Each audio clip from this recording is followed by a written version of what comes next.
хүн төрөлхтөнд гений хувьд Монгол хүмүүс дэлхийд номер 1-д орох нь үндэстэн.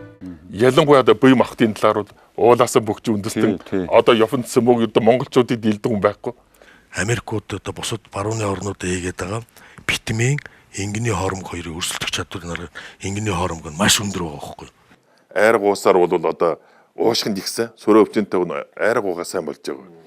Айраг уугаад ходоо сайн болно. Манай судалгаанаар үзэхэд бол айраг бол холестерол сайн бууруулна.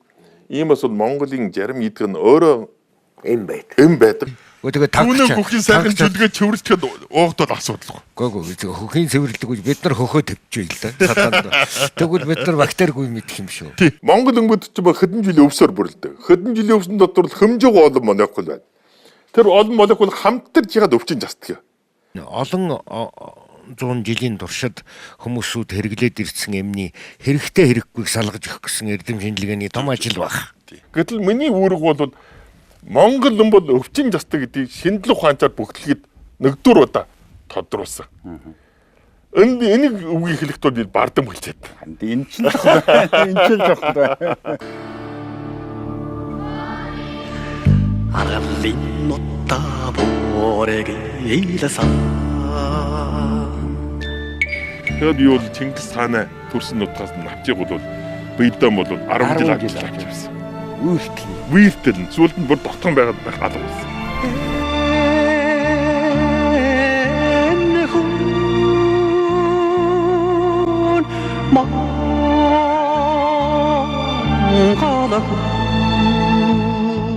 Энэ Монголын гол төв бол Улаанбаатар маяг боддог.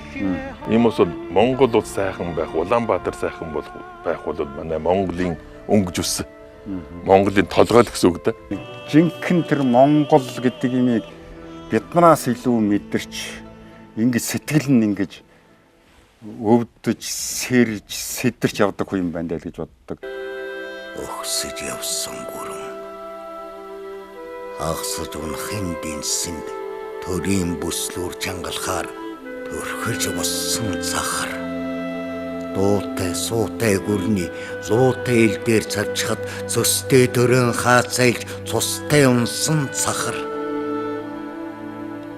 Дэгжиж босдгүй Монголоосон зовлонгон өвлөсөн цахар.